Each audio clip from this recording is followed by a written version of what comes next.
Bienvenidos a un nuevo análisis a fondo. El material que tenemos sobre la mesa hoy plantea un escenario filosófico que es, sumamente denso sobre la mente y cómo construimos la realidad. Ujú.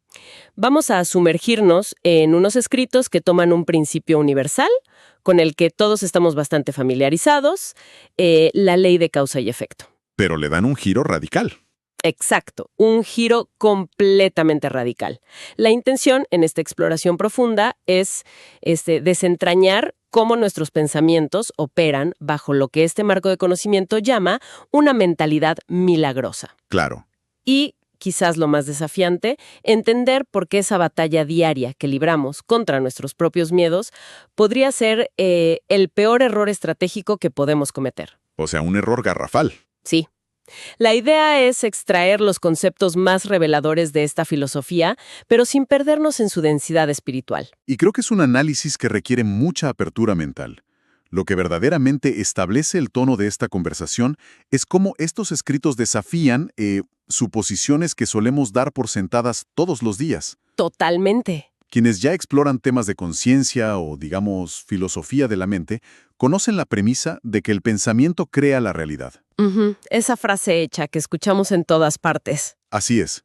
Pero este material va muchísimo más allá de esa frase hecha. Cuestiona la ilusión del control, redefine la naturaleza del amor y desarma por completo nuestra percepción lineal del tiempo.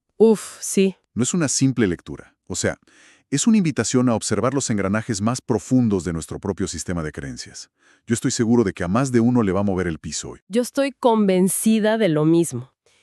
Y para arrancar con esos engranajes, hay un dilema inicial que plantea una fricción enorme.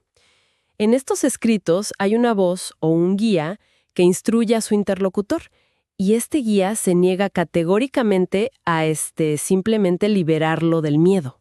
Sí, es un choque. Como estudiante, la primera reacción suele ser de confusión total. Si acudimos a una fuente de sabiduría o a una guía espiritual, pues lo lógico sería esperar que nos quite la angustia, ¿no? Claro, que llegue y nos rescate. Exacto. Sin embargo, la respuesta del guía es un rotundo no. Vamos a desglosar esto porque es fundamental. Y el motivo detrás de esa negativa es fascinante por su estricta lógica interna.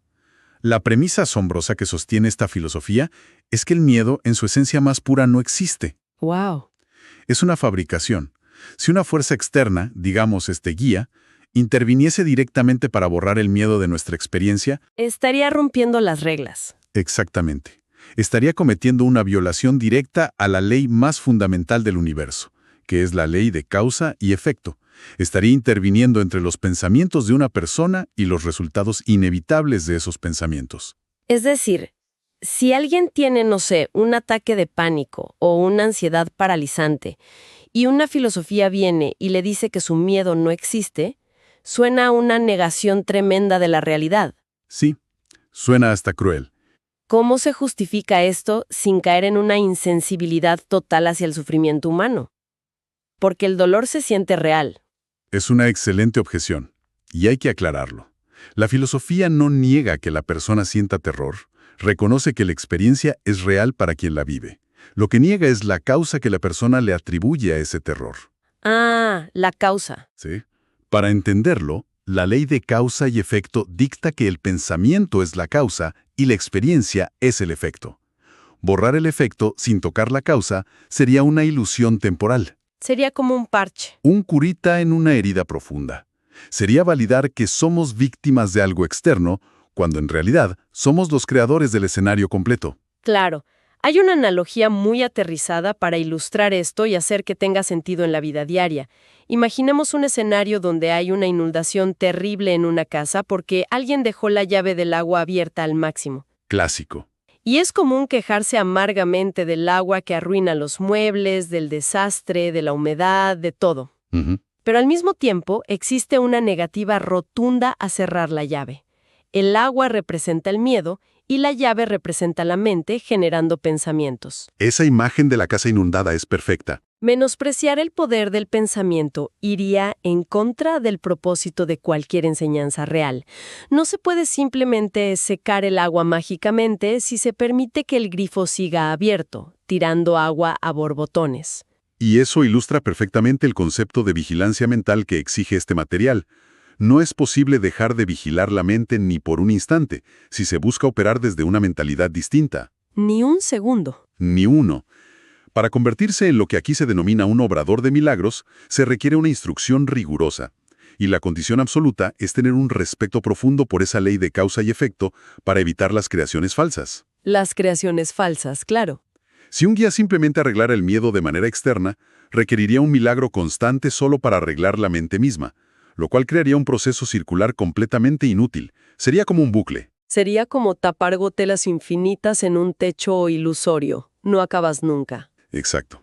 Pero esa idea de que somos enteramente responsables de cerrar la llave del agua plantea un problema enorme, porque de esa misma mente parece surgir tanto la claridad como el terror. Así es. Las dos cosas proceden de la misma fuente de pensamientos. Si no hay libertad para elegir la claridad, tampoco habría libertad para elegir el miedo. Sin embargo, al elegir operar desde una mentalidad constructiva o milagrosa, de alguna forma se está rechazando el miedo, al menos temporalmente. Lo fascinante aquí es cómo entramos en la anatomía misma del sufrimiento humano.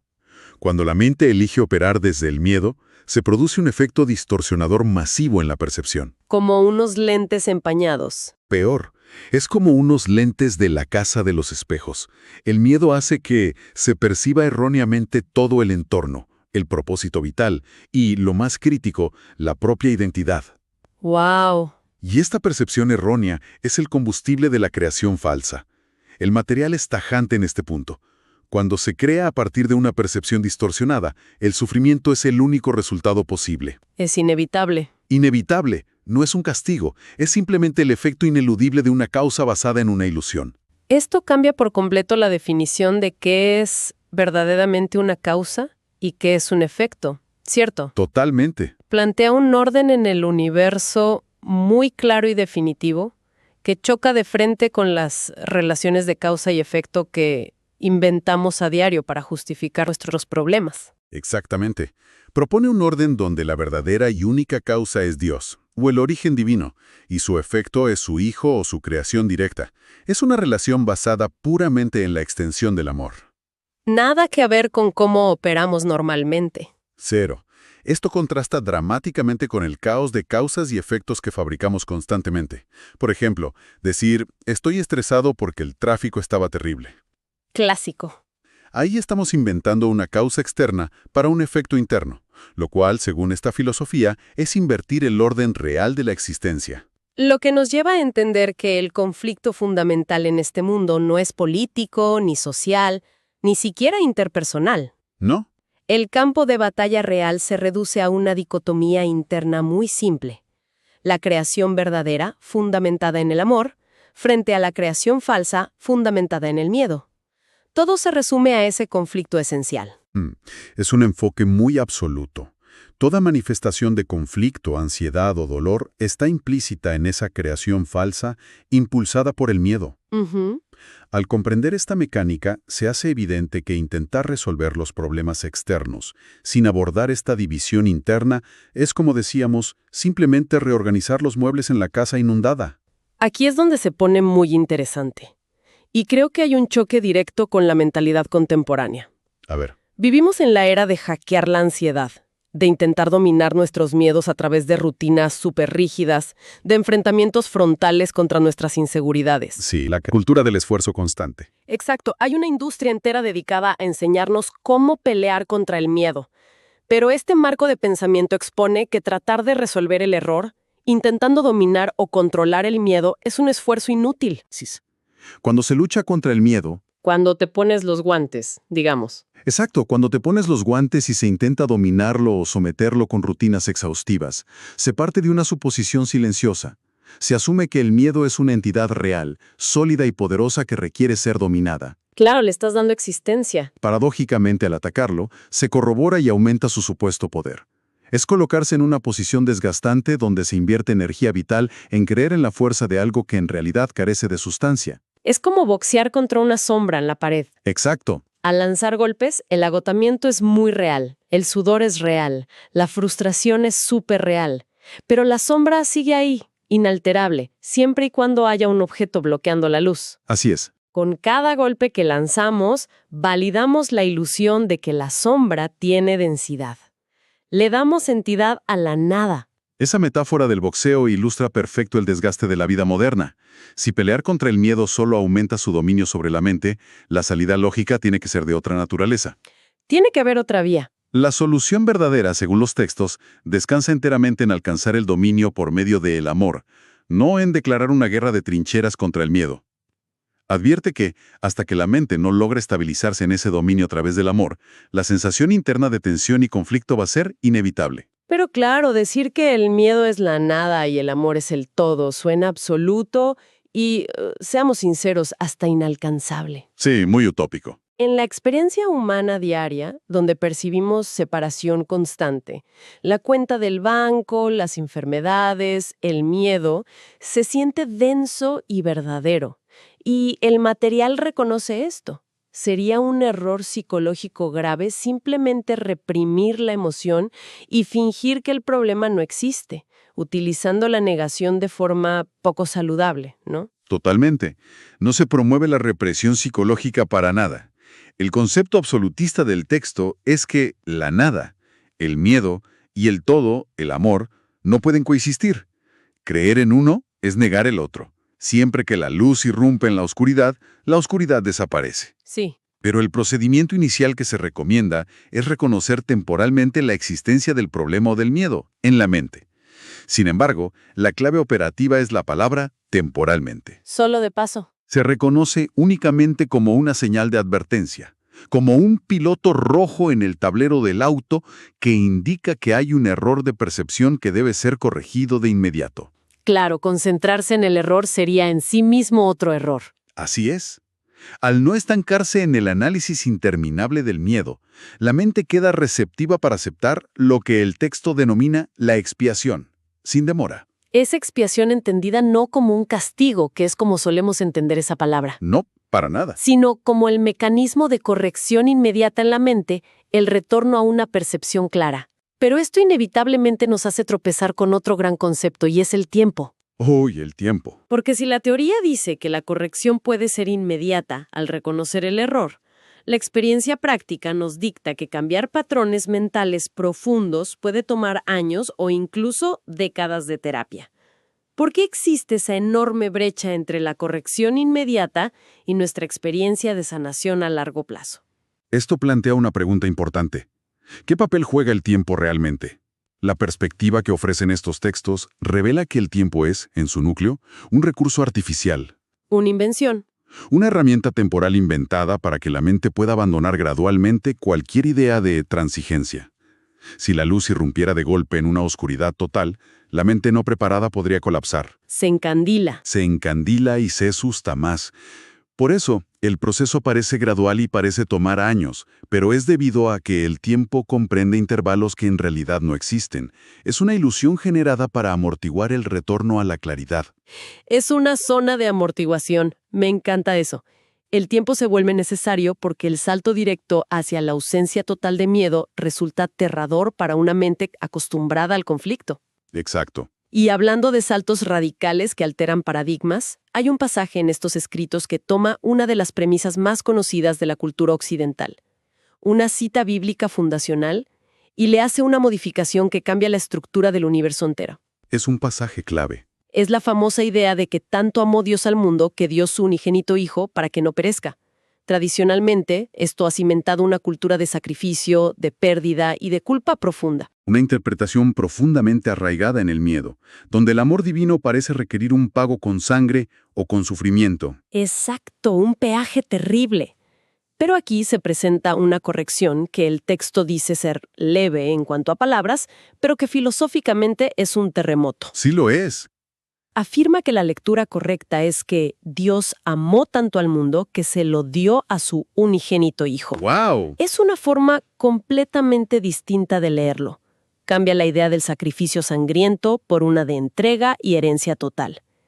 El mundo deja de ser un valle de lágrimas donde se perece para convertirse en un regalo absoluto entregado a la creación. Es una reinterpretación masiva que limpia la ecuación de cualquier rastro de miedo o de venganza. No hay un precio que pagar.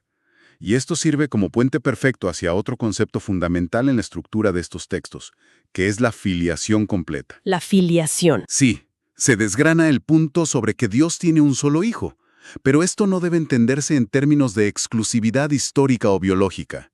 Significa que todas y cada una de las creaciones o conciencias son partes integrales e inseparables de esa única filiación. Es una red. Es una red de unidad total. La filiación en su unicidad trasciende por completo la simple suma de sus partes. No es un rompecabezas ensamblado de piececitas, es una sola esencia experimentándose a través de múltiples focos de conciencia. Así es. Sin embargo, hay una advertencia crucial. El conflicto fundamental no se resolverá de manera definitiva hasta que todas y cada una de las partes de la filiación hayan retornado a esa conciencia. O sea, dependemos de todos. Sí, la ausencia de una sola parte vela la verdadera plenitud para el resto. Cualquiera puede elegir creer en el error de la separación, pero al hacerlo, sostiene la ilusión colectiva. Entonces, ¿qué significa todo esto a nivel práctico? Porque si todo conforma esta inmensa red y la plenitud depende de todas las partes, parece haber una distancia insalvable entre entender esto intelectualmente y vivir verdaderamente desde una mentalidad libre de miedo. Es el gran reto. De hecho, los escritos hacen una diferenciación muy aguda y muy útil entre lo que significa estar listo y tener verdadero dominio. Es una distinción que nos ahorra muchísima frustración. Estar listo se define apenas como el prerequisito básico. Es el potencial para un cambio de mentalidad. ¿Cómo llegar a la línea de salida? Exacto, pero es solo el inicio. En esta etapa de estar listos, es normal que haya divisiones internas, dudas y recaídas constantes en el miedo. La advertencia es no confundir ese chispazo inicial con el desarrollo de la confianza total. Que son dos cosas muy distintas. Muy distintas. Esa confianza inquebrantable solo florece cuando se alcanza el dominio total. Y ese dominio llega exclusivamente a través de la elección constante del amor. Y esa brecha de tiempo entre estar listo y alcanzar el dominio es el terreno fértil donde solemos desesperarnos. Es muy común pensar que si estar listo es solo el principio, pues tomará muchísimas vidas alcanzar un dominio real. El miedo vuelve a colarse por la puerta trasera utilizando precisamente la ilusión del tiempo para generar desánimo. Es una trampa en la que caemos todos. Por eso la promesa final que ofrece este texto resalta algo sorprendente. A ver. Ante la ansiedad por el tiempo que transcurra entre estar listo y alcanzar el dominio, hay una directriz clara. No hay que preocuparse por el tiempo. Para nada. Para nada. Se asegura que el tiempo y el espacio están completamente bajo el control del guía. Es una invitación a soltar el control sobre los cuándos y los cómos a gran escala. O sea, la única tarea real es vigilar los pensamientos de hoy, de este segundo, y dejar la logística del tiempo y el espacio a un lado. Es una simplificación radical del trabajo mental que solemos hacer. Simplifica todo. Bueno, para consolidar lo que hemos desgranado en esta exploración profunda, podemos sacar conclusiones muy dinámicas y prácticas. Primero, la necesidad vital de vigilar nuestros pensamientos. Es imposible evitar la inundación si nos negamos a cerrar la llave de nuestra mente. Fundamental. Segundo, entender la mecánica del miedo, que es una ilusión que absorbe su aparente fuerza de nuestros propios intentos por combatirla. Si boxeamos con la sombra, la hacemos real. ¿Así es? Y tercero, que el genuino dominio sobre nuestra experiencia no se logra peleando contra la oscuridad, sino eligiendo consistentemente la creación y el amor. Viéndolo desde la perspectiva de los desafíos que vivimos hoy, estos principios actúan como un antídoto muy necesario a la sobrecarga de información y a la ansiedad de la vida diaria. Sin duda. En una época donde todo nos empuja a reaccionar, estamos entrenados para luchar contra el estrés y luchar contra la incertidumbre. Este material nos recuerda que la solución nunca es pelear con la oscuridad, sino simplemente encender la luz en la mente. Encender la luz. Me parece una imagen preciosa para ir cerrando. Y dejo una última idea provocativa sobre la mesa. Algo para que la audiencia le dé vueltas por su cuenta. A ver. Si, como sugiere el texto, Nuestra percepción de que las cosas toman mucho tiempo es solo una ilusión, basada en intervalos que en realidad no existen. Ujú. ¿Qué pasaría en nuestra vida si, a partir de hoy, dejáramos de creer en las esperas? ¿Qué pasaría si asumiéramos que el cambio hacia una mentalidad milagrosa, fundamentada en el amor, puede ser tan instantáneo como encender un interruptor en una habitación que lleva años a oscuras? Es una idea que vale toda la pena explorar. Ha sido una charla fascinante. Igualmente. Hasta nuestro próximo análisis a fondo.